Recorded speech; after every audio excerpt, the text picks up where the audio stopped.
Thanks, Alex. I'm really man. enjoying it.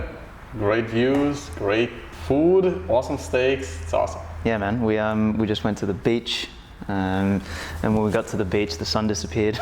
That's been my experience in Australia, man. From Perth to Melbourne to Sydney, the weather has not been cooperating until Brisbane finally. But then my one day at the beach in Brisbane starts to rain a little bit.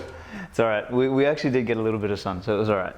And then we had some good lunch. But anyway, in the spirit of time, because we've got a poker game straight after this, so we'll kick into all of this stuff. I had a whole agenda. I don't know if we're going to be able to get through all of it. I'll do our best.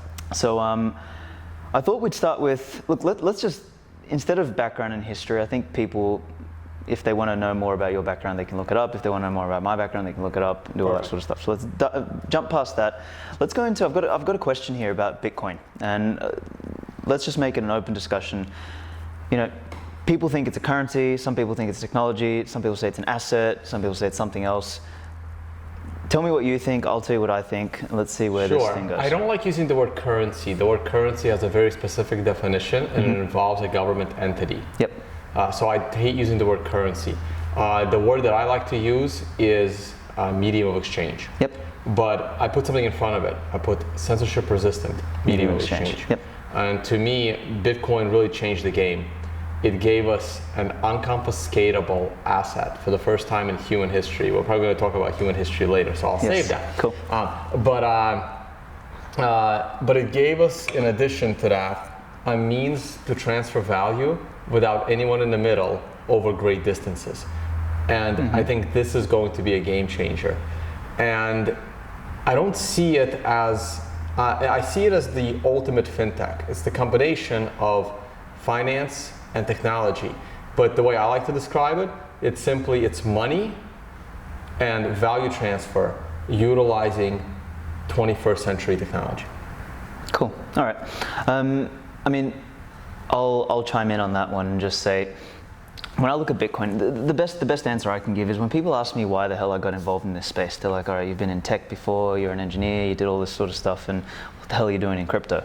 And for me, I love this space a lot purely because it's this combination of all of these disparate industries or these disparate disciplines that people traditionally wouldn't have been collaborating with. You know, you've got the game theorists, you've got, you know, there's sociology and psychology in there, there's markets, there's economics, there's computer science, there's cryptography, there's privacy, there's all of these concepts all rolled into one. And I think there's also this element of, I guess, I don't want to say fuck you to the establishment, but it's got that vibe because that's sort of the grassroots that it's grown up in, right? And if it wasn't for all of those things, I remember, you know, our best friend Craig Wright was, you know, made a comment about Silk Road being the worst thing that could have ever happened to Bitcoin, and like, I couldn't disagree more with him. Yeah, I agree with you. I couldn't disagree more with him as well. But the more important part is, it's not up to us to decide whether Silk Road was good or bad for Bitcoin. It's there. Like I hate it when people, you know, say something is or isn't good. Some things are just the way they are. Yep. You can't change that. Silk Road is a part of Bitcoin's history. Yep. It's what got us here. You can't say that we would have been better off without Silk Road, and you can't say that we would have been worse off without Silk Road. The answer is we don't know. True, it's one of the things we're going to never know. But what's interesting is, if we look back on any more transformative technology, a lot of people don't realize this, but the first major adopters of motor vehicles were actually bank robbers. People don't realize that. Exactly. I didn't know. This has been, so I've been using this example in Forever, where I've said, you know, I bet you the first buyers of cars were bank robbers because they can get away from cops faster on horses. Exactly. And I had absolutely no evidence to back up that claim, but I've always used to say it. So if you actually know that for a fact, that's great for me to hear. It's true. It's true. From what I've read, from what I understand, it is. And the thing is, we forget about it every single time, right? It's a generational thing. Like if we go back 30 years, right before you and I were sort of, you know, I guess you would have been 9 years old, I would have been 1. But it was the internet was coming up, and that was viewed as the place that no normal person would ever interact with. It was like purely for porno and hackers and all sorts of illegal, illicit shit. It's the same thing over and over again. And this is, the early adopters are generally the fringes when it comes to these things. And when you have a grassroots movement from the fringes in, you end up getting larger adoption. But no, it's I think going 30 years is a little too far. More like 22 to 25 years. Because I remember when I was still in high school, I don't know, I was like 14, 15 or something, and AOL, Instant Messenger, is becoming very, very popular at that time. And it was so funny. Everyone was like, well, you can't talk to strangers on the internet. I mean, the next thing you know, they might knock on your come door. over, and you're gonna just get into their cars. And that's like the most popular app right now, like on the internet. Strangers picking you up in their cars. Yeah, it's so true, man. That touches on an interesting point, this concept of trust. So I want to dig into that. So whenever I give a talk and I talk to people about what Bitcoin is, why it has value, and I end up in a lot of arguments with Bcashers who think that the value comes from the speed of transaction or the size of blocks or whatever other ridiculous idea they've got. And what I try and bring it back to is this concept of shared fictions. We listened to that what's it called? The TED Talk, Yuval on the way. This is a book that everyone should read. It's on Tone's reading list officially. It is on my reading list. Listen to the TED Talk by Yuval. Tell us about it.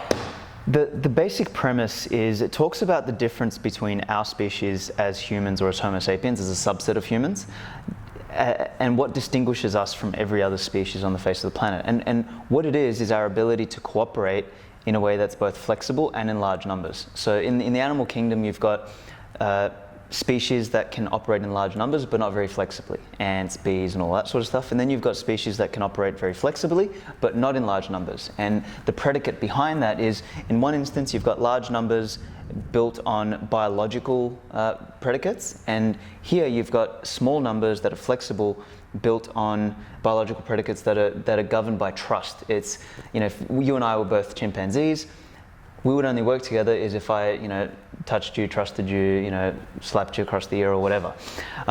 Human beings are the only species that can cooperate with each other and not have to biologically or intimately trust each other. And we've built entire social strata on top of that. And we've got complex societies because of that reason. And what I always tell people is the oldest shared fiction, and the one that's been there since the beginning of time, is this trading of value or this trading of promises. Now, we originally, people think that trade started with barter, and it actually didn't. Trade started with the trading of promises. And we used to keep track of those promises, and that was the first ledger. Those ledgers have evolved, and we've had units at each stage of history that make it easier for us to track the ledger, whether it was shells and that, ray stones, and it's sort of evolved into metals, into gold-backed paper, and it's become more efficient over time. So the key thing to know about money is that money is not an object. Money was not shells, money is not gold, money is not the paper in our pockets, money is not the digits in the bank, money is also not Bitcoin. Money is just a social contract. It's a social consensus, it's something that we all agree with. But for the first time in history, we've got a form of that is a self-sovereign bearer asset. It's censorship resistant. It's got all of these units, all of these attributes that will make it a fantastic form of money, value transfer, and exchange over a period of time. But the predicate is trust, which means Bitcoin's only been out for 10 years. All of these people that say, oh, it's not a medium of account now, look at it, it's dropped from $6,000 to $3,000 in a week. Sorry, what am I saying? A store of value or a medium of exchange. Of course it's not, because it's 10 years old. This shit's going to take decades for people to trust it properly, for capital to flow in, for it to form the new backbone of our infrastructure. So coming back to it is, this is a game about trust, and we've got a new thing that we can collectively imbue value on, and we're right at, when I tell people you think you missed out because you weren't in Bitcoin in 2014, you ain't missed nothing yet. Like, we are still early on. So that's sort of my thoughts, and why I think this book comes in handy is when people transcend the argument about features and, you know, block size and speed and all that sort of shit, they realize that Bitcoin's innovation was not the blockchain. Bitcoin's innovation was all of these disparate technologies coming together, and then the early adopters coming and building up this network that we've slowly by slowly begun to trust and imbue value on. And because it's a recursive type of network, the more people that believe in it and value it, the more valuable it actually becomes. And it's crossed that threshold. It's the only one that's crossed that threshold out of everything. So anyway, that's my 2 cents. I don't know if you got any comments on that. Yeah, no, plenty. And you're right. You were alluding to it, but that applies to all currencies. That applies to all means of exchange. The only thing that matters to a currency is confidence and trust in that currency. The US dollar will continue to be the world reserve currency as long as the world trusts the US dollar more than any other currency. It's irrelevant how much money Bernanke printed, how much money Yellen printed after him, and they don't even print the money that the Treasury does, but it doesn't matter, right? It doesn't matter how much money the US government prints. It doesn't matter who the chair of the Federal Reserve is. It does have to do with who the president is, actually. And but outside of that, your money is only as good as the confidence not only your people have in that money, but the world does. And no one has confidence in the Venezuelan currency, and that's why it's going through hyperinflation. People lost confidence in the Zimbabwe currency when the new government came in, decided to take away people's land, and people just lost confidence in the currency. 100%. Hyperinflations are not too much printing of money. Hyperinflations are loss of confidence in that currency. And it'll take Bitcoin a while for people to gain the trust that Bitcoin is potential, the next global means of value transfer. Correct, 100%. And I just really want to reiterate that for the people listening to this, because when I heard you say it the other night at the meetup, I was like, holy shit, breath of fresh air. Everyone runs around and says hyperinflation happens due to money printing. It does not. It happens due to a collapse in confidence. Now, oftentimes, that coincides with money printing. Because the government still has to pay the bills. The government has the biggest bills they have to pay. And if the people start to lose money in their currency, then the government can't pay their bills, but they have the keys to the printing press. Correct, exactly. So they start printing the money to pay their bills, making it worse for their population. Correct, and that's what then breaks the confidence, and you get that cascade. A terrible spiral down. And this is what's so powerful about Bitcoin that a lot of people don't realize is that because that limit is hard-coded in there, there is no keys, exactly. And the keys got thrown away. Right. Well, everyone is trying, right? All of these altcoins, all of these Bitcoin hard forks,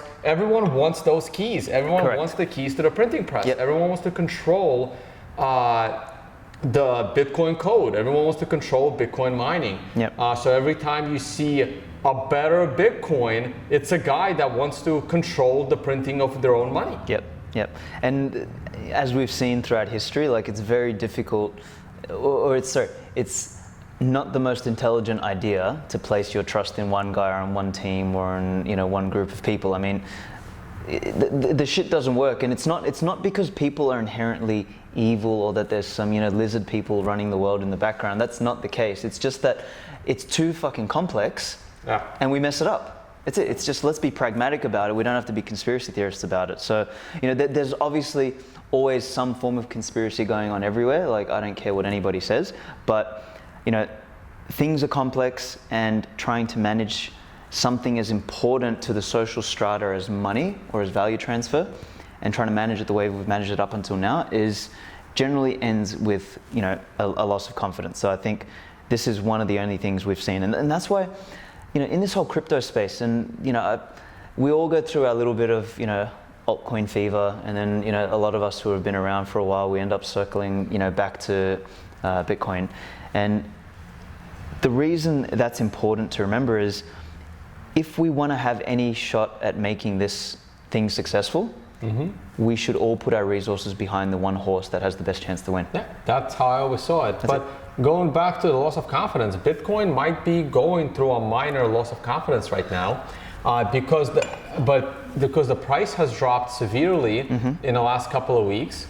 And now people are starting to get nervous about the mining infrastructure because they're afraid that Bitcoin is too cheap and the miners are paying too much money. So now the miners are going to turn off their miners, and that would lead to lower hash rate. So now people are getting nervous about the system and starting to lose confidence. That causes them to sell the Bitcoin, being afraid that the miners are going to turn off the power and stop mining. That causes the bigger price and the drop of Bitcoin. Correct. That raises the probability of the miners It's all turning off the psychological. switch. It's Yeah, all psychological. absolutely. It's all the story. And what Absolutely. happens is when the story starts to Right. unravel, it cascades. Right. And then when Bitcoin falls low enough, and then you see that it doesn't die, Yep. and then it starts to go back up, confidence will come back. Correct. This is no different than any other market. If we picked up a book from the 1900s, Yeah. it'd say the exact same thing over and over again, because all that markets are, and this, I think we should probably touch on this, is,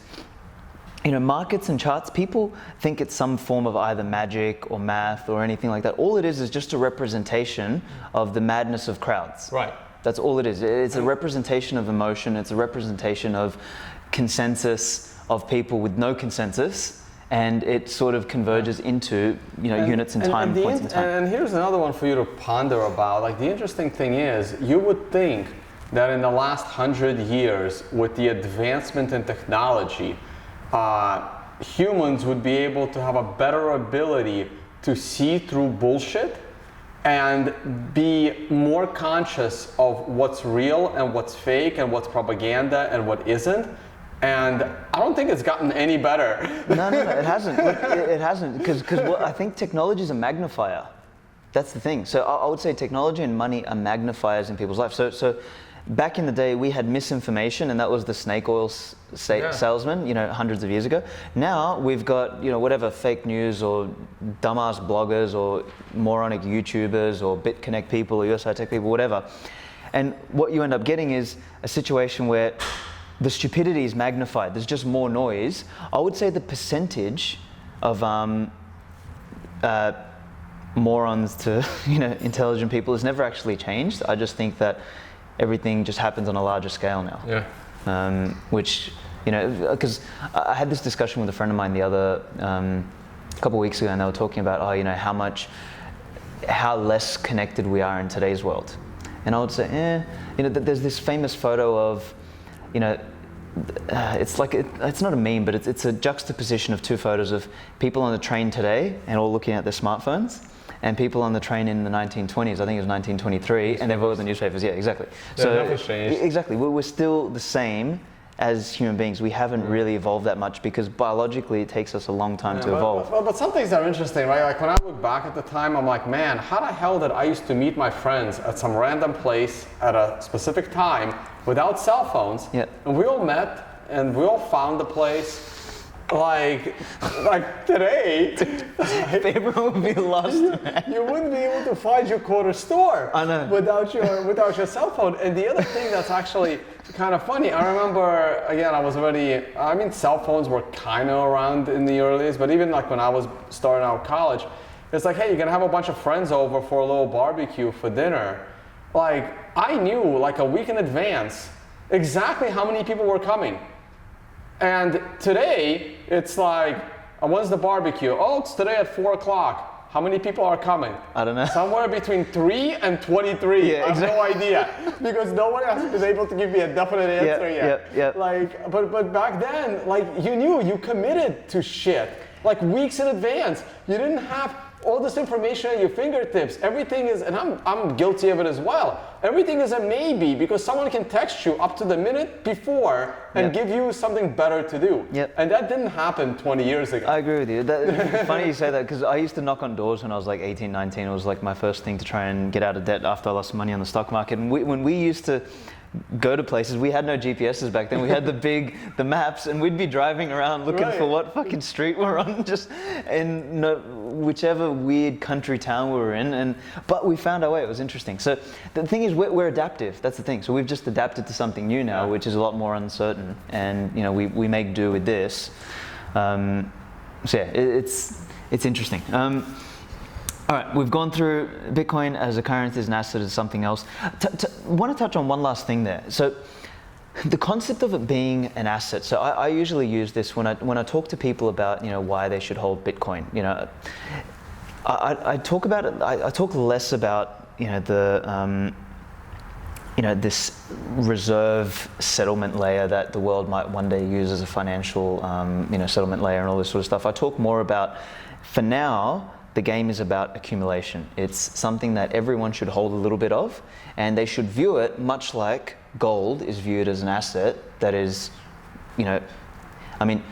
gold is as censorship resistant in Bitcoin, I would say, in the sense that if you have it and you own it, you can hide your gold in the dirt. But still confiscatable. Sort of, because if someone confiscates your private key, it's the same thing as confiscating your gold. No, not exactly, because if they confiscate your private key should be encrypted so they can't spend it, right? But once they confiscate your gold, and gold wasn't always confiscatable. I think gold became confiscatable once metal detectors were invented. Okay, that's fair. So with the creation of metal detectors, it's now almost impossible for you to hide that gold. I need my tinfoil hat now. The government's going to come take my gold, man. Look, that's fair. That's fair. But I think, so I would agree then that Bitcoin is a little bit more unconfiscatable, but it's the same thing. It's you're either finding the actual piece of gold or you're finding the instrument that represents your Bitcoin, which is the private key. So, but they still can't spend it. And if you memorize your private key, you can then take it back from them. It'll be a Manchurian candidate. They'll put you in there. They'll figure out what it is. So do you agree with that concept of viewing it as an asset that people should hold? Absolutely. And it's an amazing asset. It's a brand new asset that is almost uncorrelated to your other assets. So it's almost a must to have a little bit of Bitcoin in your portfolio. Now, it'll be unfortunate if you bought it at the peak of one of the three bubbles that we've had. And, if you bought it at the peak, hopefully you bought a little bit, not too much. But now at these lower prices, you should start to consider it as even for diversification purposes 100%. into your portfolio. 100%. Actually, you touched on an interesting piece there about correlation, right? So I remember I got asked to write an article for the media here in Australia about a month ago, and one of the things was, why is it important to have a diversified crypto portfolio? That was what they wanted me to answer. And I sent back, I said, the concept of a diversified portfolio in crypto is non-existent, because the concept of diversification is predicated on correlation. And in the crypto market, everything is correlated, to basically to a level of 0.9 or 0.95 or even almost 1. So if you build a portfolio of crypto, on the way down, it's just going to accelerate on the way down, and it could potentially accelerate on the way up. You're actually just increasing your beta. It's exactly all you're doing is leveraging. All you're doing is increasing your beta, and it's almost like diversifying Google stock with Google's competitors for browsing. It's even worse than that. Yeah, but exactly. It drives me nuts because diversification is supposed to lower the risk and the volatility in your portfolio, whereas it does the opposite. Right. It's so dumb. It's like. Yeah. So anyway, so when I tell people like what to, when they're like, oh, what should I buy in crypto? I still recommend to, because I think there is a global use case for a censorship-resistant type of money or store of value or value exchange or whatever we're going to fucking call it. I still think, in the absence of greater privacy in Bitcoin, I think Monero represents something really interesting as well. So I generally tell people, 80% Bitcoin, 20% Monero if you want to increase your leverage position. But other than that, primarily Bitcoin. And when we built Amber, we were originally going to list Bitcoin and Ethereum to begin with. And the longer we've sort of hung around the market, the longer we've been in there, I've realized, look, we want to help people be better stewards of their money and have some form of protection. So if they're going to take their spare change and put it somewhere, they can either put it in like this managed fund with Acorns or Rays or someone like that, or they can put it in this new asset class that is nascent, that is worth, $100 billion, maybe $50 billion by the end of this week. but it's really tiny when you compare it to everything else.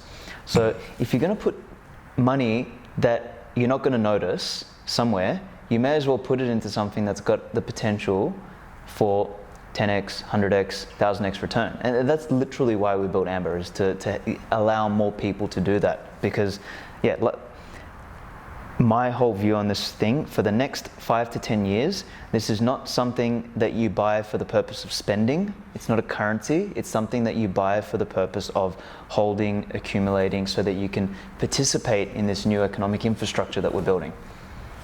So I don't know if you got any comments off the back of that. Yeah, no, I mean, I'm pretty much in agreement. I personally wouldn't diversify Bitcoin into Monero, but we're not going to get into that discussion. Yep. But I do think Bitcoin will serve all. I mean, I just think Bitcoin will eventually do everything better than any of its other alternatives. And yeah, Bitcoin is not a great currency right now. It's still pretty volatile. Yep. Yep. It's not as user-friendly as people like to claim that it is. Yep. And man, like, it's scary holding on and protecting your Bitcoin, because the technology to make that easy is difficult to do, and because you are in control of your own value. So it's a challenge. There's a lot of challenges, and smart people are working on it, and we'll get there. Yeah, there's we'll put up during the video, I'm going to put up an image of this kind of a pyramid that I drew up a little while ago, and I wrote my seminal piece, which was the Bitcoin versus Bitcoin Cash, about almost a year ago now, and it was something Adam Back actually. You gonna bring him up? You got him? Hey, buddy. Oopa. Guys, this is Alfie, but we haven't actually decided to name him yet, so we could call him Frank. I don't know yet. Might call him Tony. But it was this pyramid. So, you know, Murad Mahmudov. He's a Bitcoin guy, but he's a cool guy. So he did a piece afterwards, and Adam Back shared this around as well. But I talked about how store of value doesn't come from the beginning. It's you know, we start with building a network that is secure, robust, and all that sort of stuff, and then we can start to build a bit of trust.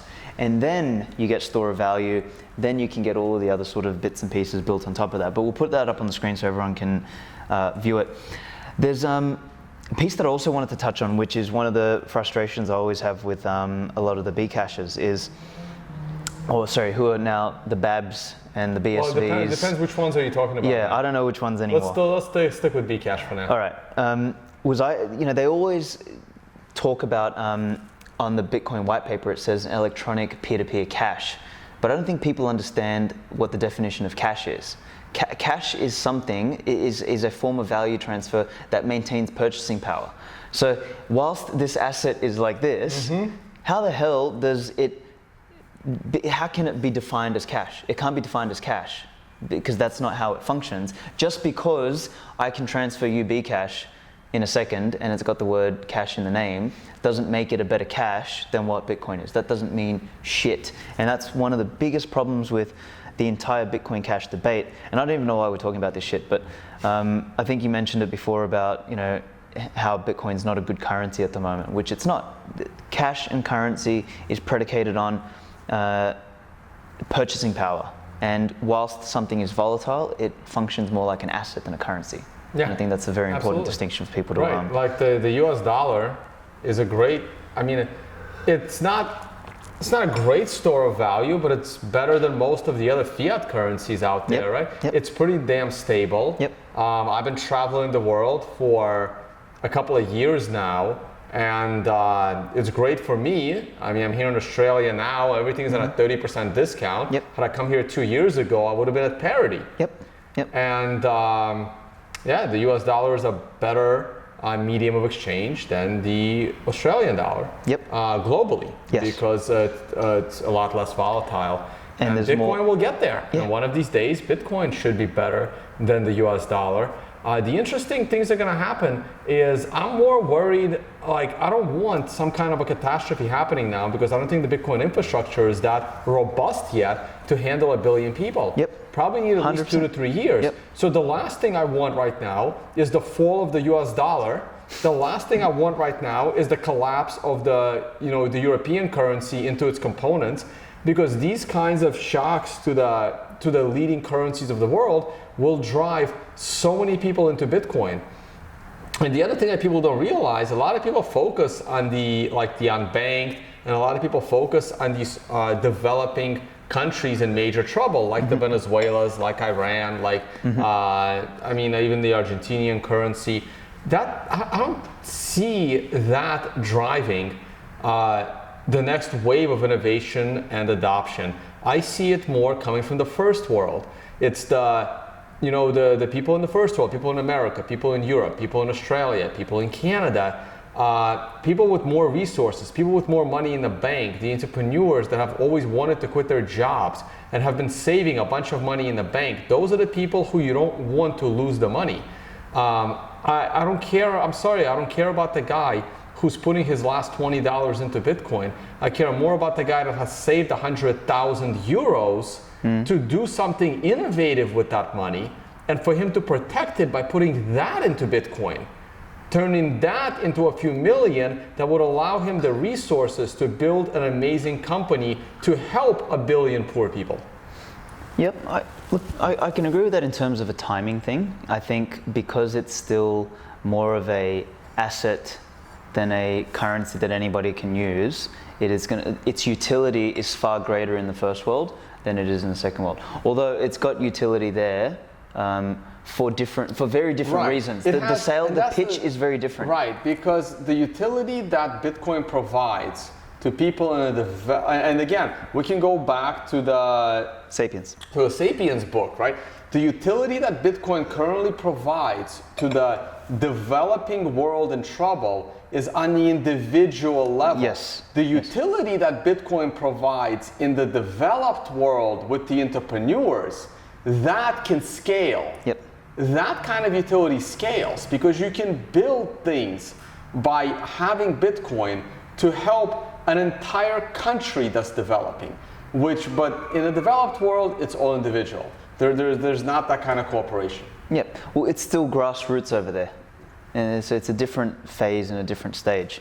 I had on here global markets, macro view, and all that sort of stuff. You just touched on, the US dollar and everything. Now, back in the day, we talked about this in the car. I think we've sort of come into Bitcoin from a similar sort of angle. You heard about it from Max Kaiser first. I can't remember whether it was Max or whoever, but I was sort of a gold bug back in the day, and I think we've all had that disease at some stage, right? And thought that gold was going to be worth. What was it supposed to be worth by now? 2020 was supposed to be like 50 grand or something. I have an amazing, I have it in one of my charts. So I found this article from People magazine. Yep.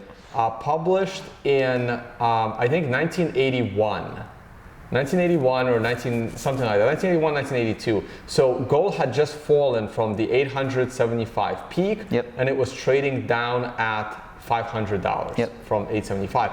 And Doug Casey was being interviewed there. Doug Casey. And that was an amazing piece. So he's talking about how gold is going to be worth $3,000 in the next 2 or 3 years, and this is in 1981. He's talking about how you need to protect yourself and you need to buy things like that you can then barter with, like knives. That was one of his suggestions. It was really amazing. And then he also, and in that piece, he's like, and there are also other parts of the world where you can do really well. For example, maybe you want to consider buying real estate in Zimbabwe. It was like you couldn't make it up. Like you read this article from 1981, and literally the opposite happened on even like the micro scale. Yeah. Doug Casey's still around. I saw an interview with him a couple, months ago, and he was actually starting to talk about crypto, and I was like, okay. But I'll send it to you. Please, you have to read it. And then he gives all of it there and it's the same exact speech he does today. Yeah. And I'm like, wow, so you've been wrong for 30 years.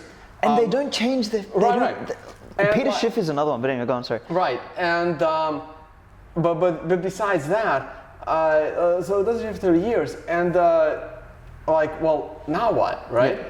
And yeah, so I just found reading that really comical. And the funniest thing was, after he talks about all this and how you're supposed to be independent and how you can't, depend on the government, how you can't work for anyone, you got to do it all yourself. And then afterward, the author goes, however, money has never really been a problem for Doug Casey. He comes from like a very rich family, and like his father had like direct connections to like the government, and like it's like, oh, this is interesting. Yeah, look, yeah, I think Taleb would have something interesting to say. Oh, wrong about for him. 37 years. It's been a while, man. Time flies. I know, right? Almost 40. Well, this is another, like, he's a great example. Peter Schiff's another great example of people who are just too hard-headed, or they don't want to take time to understand things further. And like, they're still to this day talking about the collapse of the US dollar because they don't get why currencies collapse. They'll eventually be right.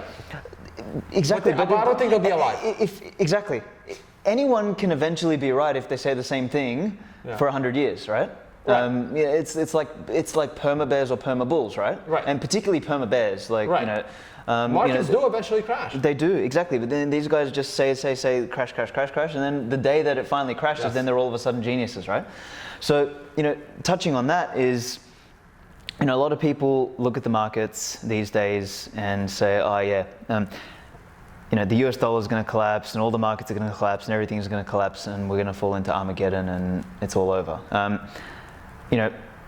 My thoughts on that, like me personally, I'm buying US dollars, and I've been buying US dollars for the last 4 or 5 months, because I know that in general downturns or at peaks of credit cycles, you want to hold cash over traditional assets.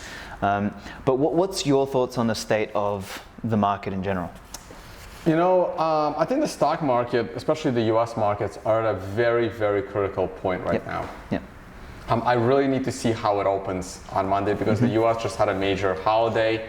It's actually, as far as the stock market's concerned, this is actually the biggest holiday for the stock market, because there's at no point is the stock market closed for more than 1 day.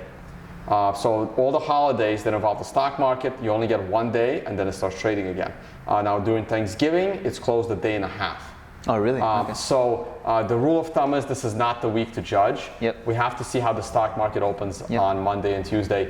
This is like the last hope, I think. I believe that I'm still optimistic that the stock market is going to reverse this week coming up, and the worst is already over.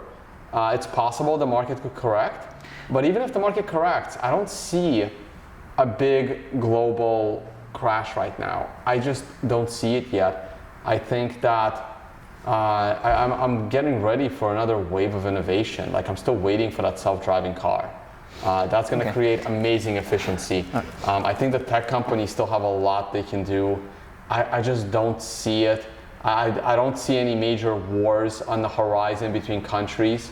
Some talk between Russia and China, between Russia and America, China and America, but they're not going to do anything. Yep. I'm just not too worried at the moment. Again, as studying geology as my first degree that I got, I'm more worried about a potential, geological disaster. We haven't had one in my lifetime that I'm aware of. And if we're overdue for anything, it's a geological disaster, and that honestly worries me a little bit more. This economic stuff, I didn't expect you to say that. It's on a small scale. Okay, I didn't expect you to say that. The geological part. So Tone's a DJ and a geologist in his part-time, by the way. Okay, look, me personally, I sort of, I agree on the timing in terms of I don't think anything imminent is impending. But again, we don't know how to measure the madness of crowds, and Bitcoin's a good example of that in terms on the way up and on the way down. No one was expecting any of this sort of stuff. And me personally, I take a more macro approach or a macro view in the sense that the data is showing that the world is moving into what's called Quad 4. And this is sort of Ray Dalio's model of you've got Quad 1, and I can't remember the quads exactly, but I do remember Quad 4 is slowing inflation and slowing growth. So there's two things happening at once. And generally, the Fed, they're going to always, late to the table because all of the data that comes in is generally 3 to 6 months old, and they're always catching up with things. So I think what we're moving into is an environment of kind of like we're coming down from a high. Now, does that mean that the markets are going to collapse tomorrow? Probably not.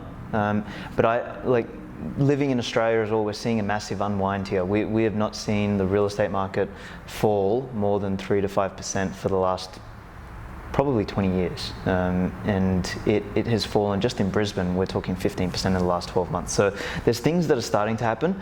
And I mean, again, I'm hopeful that it doesn't, on the basis that it's probably going to have a negative impact on crypto initially. Because if we look at crypto, it's just like a derivative. People are just going to run away from anything that's risky, and they're going to go to whatever safe haven they can find. And the ultimate safe haven at the moment in the world, I don't give a shit what anybody says, is the US dollar. Yeah, I agree with that. And there's another thing, and I noticed that this is what got me out of being a gold bug. When the 2008 crisis happened, started with real estate in the US, moved on to the whole banking sector.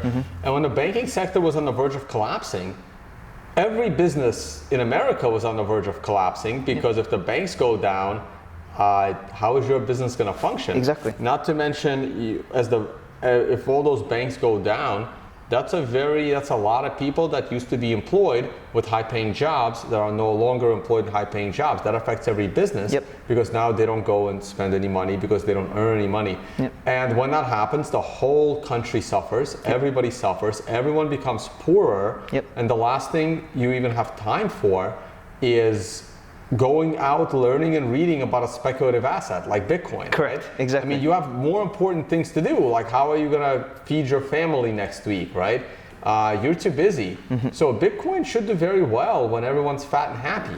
And when people are nervous and they're panicky, like their wife ain't gonna let them invest their last $1,000 exactly into Bitcoin, right? Correct. Like it just doesn't work that way. So true. But when you just got a nice fat rich bonus and you're like, hey, I'm gonna throw 10,000 into Bitcoin and here's 20 for you to go shopping, like no one has a problem, 100%. Look, in the spirit of not having much time, I think, I really wanted to dig a little bit further into all of this stuff, but I agree on that. Generally, for people out there that are listening to this, I would, if you're trying to do anything with markets now, I'd be more in cash. I'd be more in things that, something that is an actual stable store of value. And, whilst inflation exists and all that sort of stuff, your US dollar is not going to disappear tomorrow. And out of all the currencies, it's probably the best one to hold. I mean, Swiss franc is probably another one as well. But as things start to unwind, all assets start to get correlated and they fall, especially the more speculative ones, they just fall a lot faster. And then things like, I still think, if gold, where we are at 1200, it's probably going to go and retest, like you've said, 875. It's got a long way to go. And it's just got this beautiful drop, flag, and it's prepping for another walk off another cliff. And if it does, it seems like that's going to coincide with some sort of market issues. But after that, there is potential for it to have upside again and to start another wave. But only then do you want to think about other assets. You generally want to start with, real estate, gold, hard assets, and then move into other things afterwards. But anyway, it's enough of my philosophizing.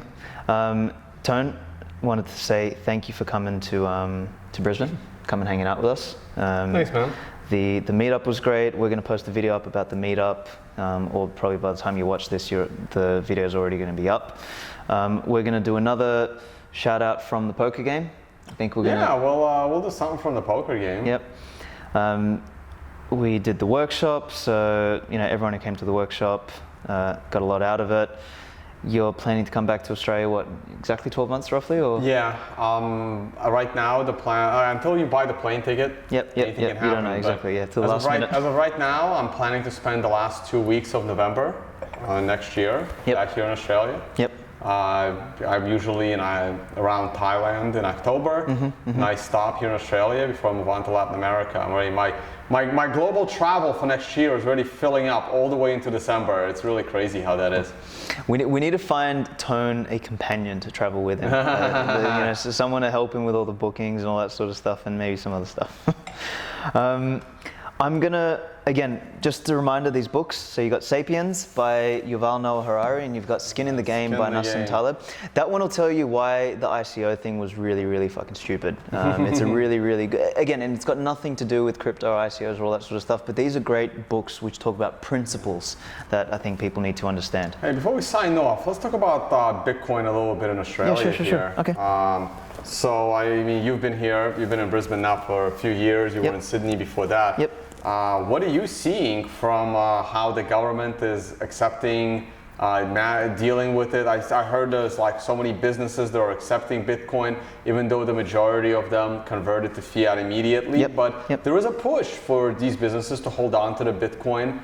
Maybe as the next bull market starts, it'll be easier to convince them that it's already bottomed. So how are you seeing Bitcoin here in Australia? Okay, so there's two things. Well, there's a couple things. So in Australia, there's a big push to talk about blockchain, right? Because all like everywhere. I know, right? Because all the corporates think they missed out, and they just want to create their own little buzzword.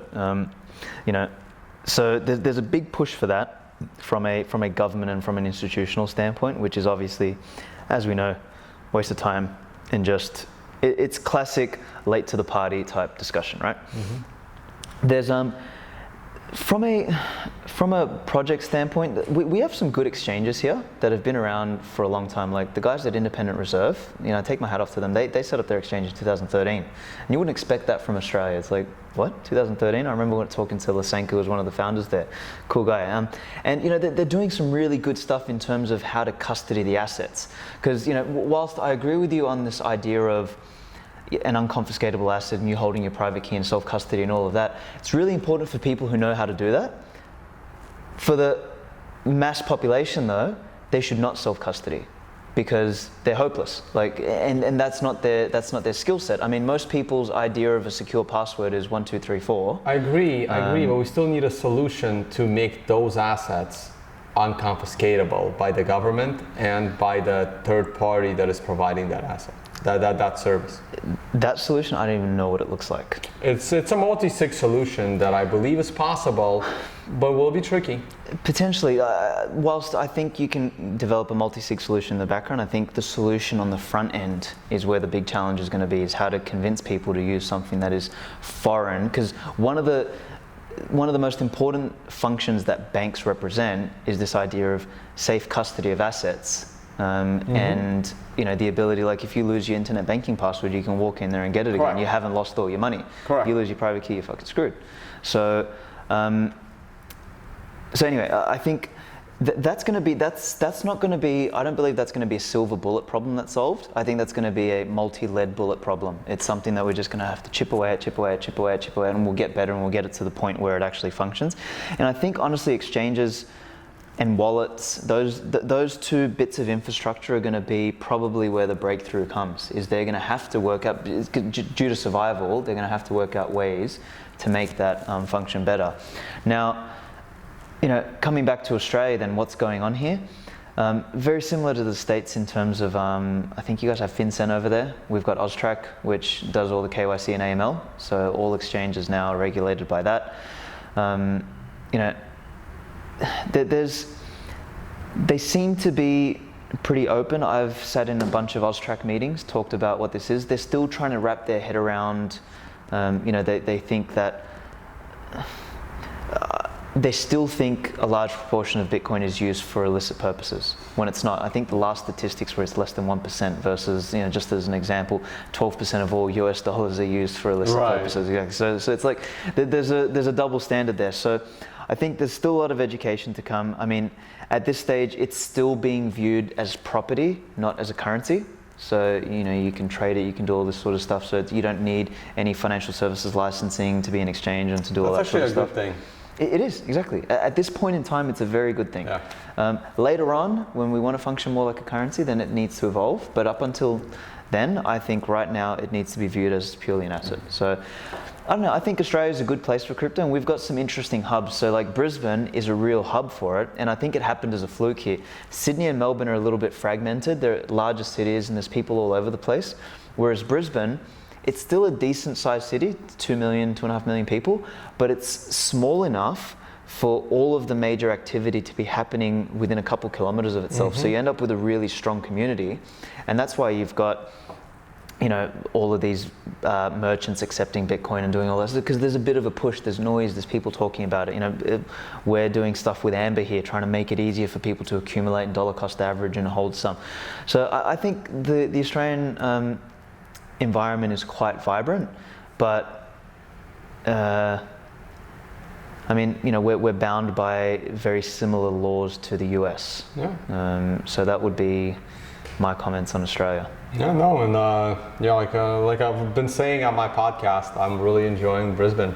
Yeah, I'm going to move to Brisbane. Yeah, and to close out, I guess tell us a little bit about Amber and what you guys are actually doing. Yeah, really quickly is we've taken the playbook from, if you look at Robinhood or Acorns or any of those guys, and what they did was they said, look, E-Trade and Ameritrade and CommSec here in Australia, they built software to help the sophisticated investor and trader get access to equities and products and all that sort of stuff, right? And they did that 20 years ago and they were very successful. 4 or 5 years ago, Robinhood and Acorns came out and they created applications that allowed the retail market, the general populace, to get involved in the same asset classes in a way that was simple, easy and effective. And when I was sitting there looking at crypto last year, or Bitcoin, crypto, the whole lot, and I was saying, Jesus, I would walk down the street, and I actually did this experiment with 1,000 people. I'd walk down the street and I'd say, hey, have you heard of Bitcoin or crypto? Yes. Do you have any? No. Do you know where to buy it from? No. Do you know what to do with it? No. Do you know how much to buy? No idea. Would you throw a couple dollars at it each day, or your spare change, something you didn't notice? Yeah, I'd do that.